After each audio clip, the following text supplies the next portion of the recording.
Buen día, jóvenes.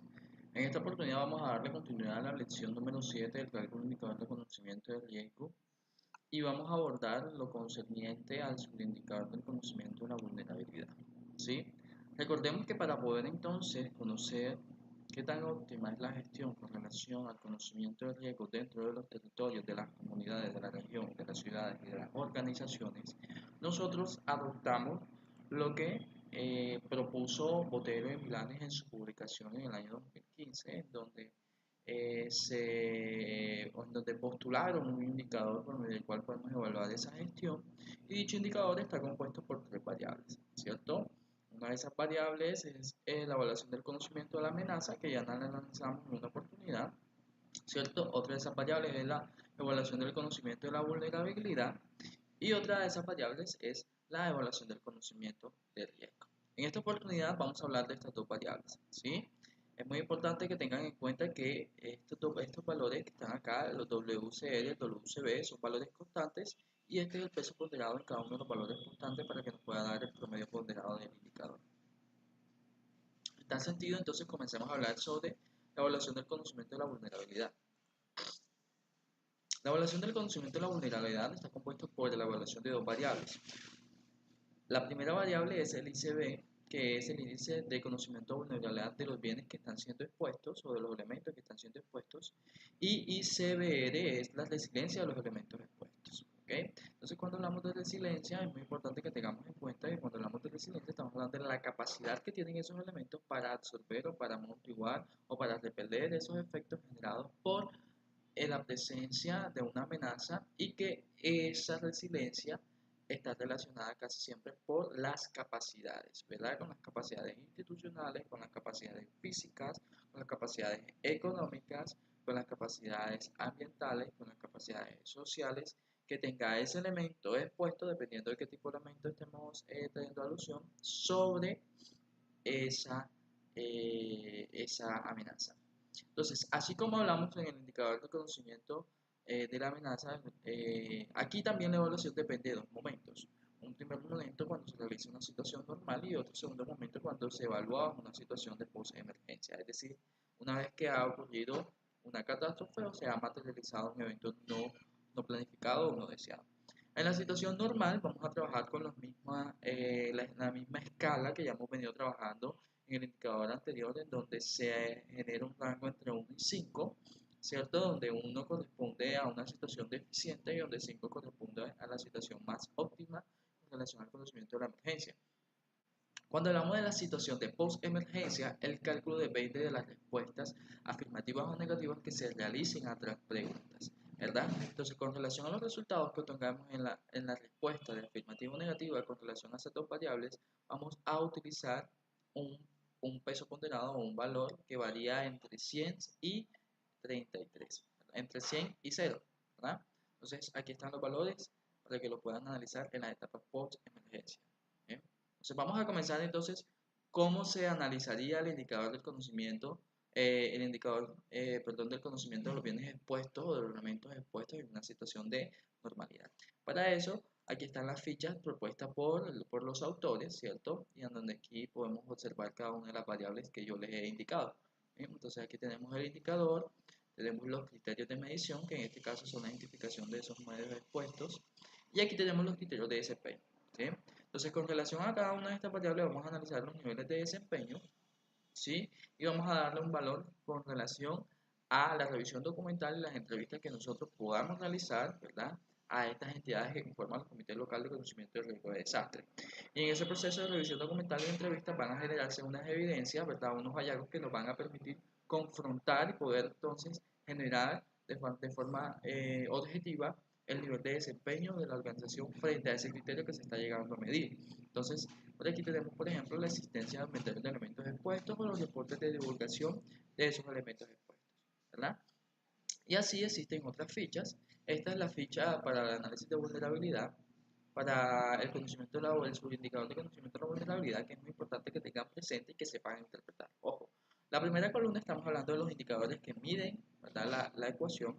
La segunda columna habla sobre los criterios de medición, es decir, qué aspectos se deben de tener en cuenta para darle operatividad a esta variable.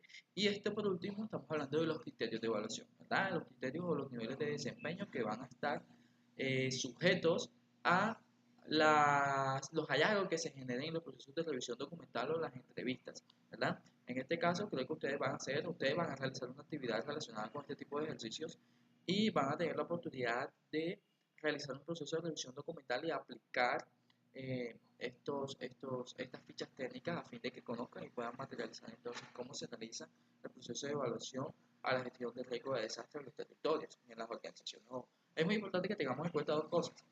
La metodología que nosotros vamos a utilizar para evaluar, para generar los procesos de evaluación y conocimiento del riesgo en los territorios es distinta a los procesos que vamos a aplicar para evaluar el conocimiento y la gestión del riesgo en las organizaciones. Sin embargo, por temas de complejidad vamos a adoptar inicialmente ese enfoque y después vamos a generar contextos específicos y vamos a hablar un poco sobre algunos ejemplos de cómo se haría y cómo se evaluaría en un contexto empresarial, ¿verdad? Un contexto más sencillo porque ya existen herramientas ya estandarizadas que nos van a permitir a nosotros entonces materializar nuestra gestión. Cuando existen situaciones de post-emergencia, ¿cierto? Esos indicadores cambian, es decir, esos niveles de desempeño cambian. Aquí tenemos tres interrogantes y estos tres interrogantes están estrechamente relacionados con ese criterio de medición que estamos realizando. Ojo que tenemos que tener en cuenta algo muy importante y es que estos criterios de medición no van a variar, estos criterios de medición son los mismos. ¿Qué es lo que va a variar dependiendo de la situación o del momento? Son los niveles de desempeño, ¿verdad? Porque las entidades también van a ser evaluadas, las mismas entidades que conforman el comité local de conocimiento de riesgo de desastre y las evidencias se van a cambiar, ¿verdad? Entonces es muy importante que tengamos esto en cuenta. Por ejemplo, cuando hablamos, por ejemplo, del criterio de inventarios de bienes o elementos expuestos, ¿cierto? El criterio es la identificación de esos elementos de bienes expuestos. Y si existe una base de datos actualizada y si esos elementos han sido divulgados. ¿A quiénes han sido divulgados? A los actores involucrados en la gestión del riesgo de desastre.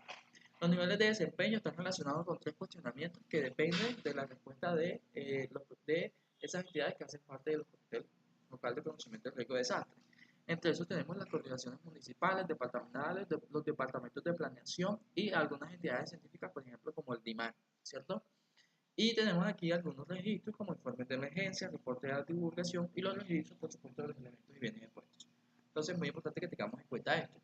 Y ojo, cuando vamos a aplicar algunos de los ejercicios que pueden ser propuestos en algunos cursos, en algunos parciales, es muy importante que tengamos en cuenta primero la variable y esos niveles de desempeño, ¿verdad? El cálculo de su indicador del conocimiento del riesgo, ¿eh? Eh, que es este último, ¿verdad? Que hace parte de la ecuación del índice de conocimiento del riesgo, ¿verdad? Está compuesto por estas variables, ¿verdad? Está compuesto por tres variables. Recordemos que este número es un número constante y estas tres variables van a depender de un conjunto de indicadores de desempeño, ¿eh? Entonces, por ejemplo, tenemos aquí la identificación de zonas expuestas al riesgo costero, el registro histórico de daños o pérdidas ocasionados por los desastres y las investigaciones científicas que se hayan realizado con base a estas dos variables. Es decir, a las amenazas o a las vulnerabilidades en las zonas expuestas o a la identificación de registros históricos de pérdidas ocasionadas por esos desastres. Al igual que los otros dos indicadores van a depender del momento de la situación, ¿verdad? Y eso está muy claro. Y ambos se comportan de la misma forma, es decir, cuando existe una situación normal, la escala de evaluación es del 1 a 5, y cuando existe una situación post-emergencia, pues los resultados van a depender de las respuestas afirmativas o negativas que se realicen a los cuestionamientos. Y esos tres cuestionamientos están directamente relacionados con el indicador o con la variable que se está evaluando, que pueden ser algunas de las descritas aquí en el recuadro, ¿verdad? Entonces, aquí tenemos, por ejemplo, la ficha técnica y la ficha técnica se utiliza de la misma forma. ¿Verdad? Es muy importante que tengamos en cuenta el momento, ¿verdad? Y que podamos entonces identificar cuál es el criterio y cuál es la variable que estamos analizando, ¿verdad? Y aquí, por ejemplo, tienen otras situaciones, ¿verdad?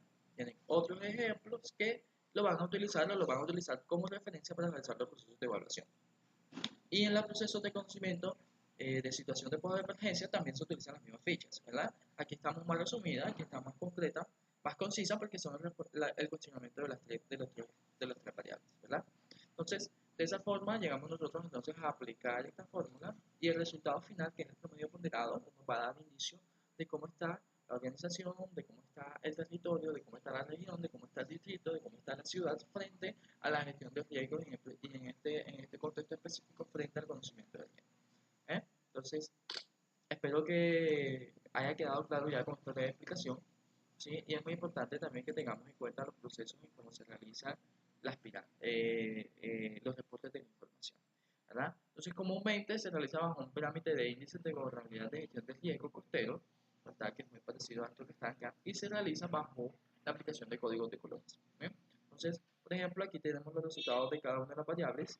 Aquí tenemos un pequeño ejemplo. Aquí tenemos los resultados de cada una de las variables y tenemos los precios ponderados de las variables, los promedios y los resultados, ¿verdad? Entonces, estos resultados nos dan indicios de cómo está la gestión del riesgo, en este caso la del conocimiento, frente a estos variables que estamos llegando a analizar. Y los procesos de resultado o los resultados del proceso se esquematizan de tal forma, ¿sí? Entonces, esto quiero que lo tengan muy presente para cuando vayan a realizar el proceso del foro y hayan analizado uno de ustedes y me he dado cuenta que han confundido mucho los indicadores, ¿verdad? Entonces es muy importante que tengamos en cuenta los indicadores y por eso les he listado todos los indicadores acá.